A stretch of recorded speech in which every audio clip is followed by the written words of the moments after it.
Hey guys, Jacob here with Crawlspace Brothers. I wanted to quickly show you guys exactly how a sump pump works, kind of behind the scene. So what you have is it's hooked up to a GFI outlet right there.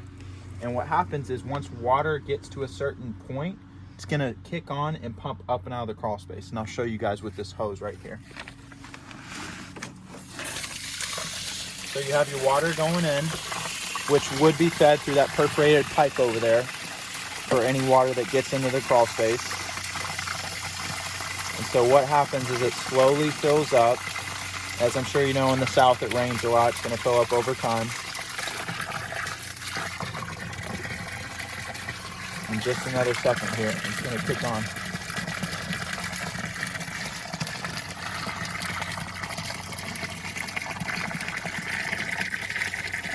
So that basin slowly fills up.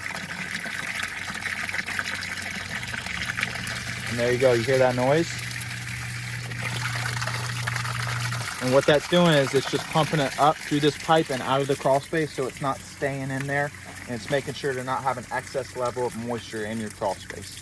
So have us out there. We'll install one of these for you. They work really well. Check us out at crawlspacebrothers.com. Thanks.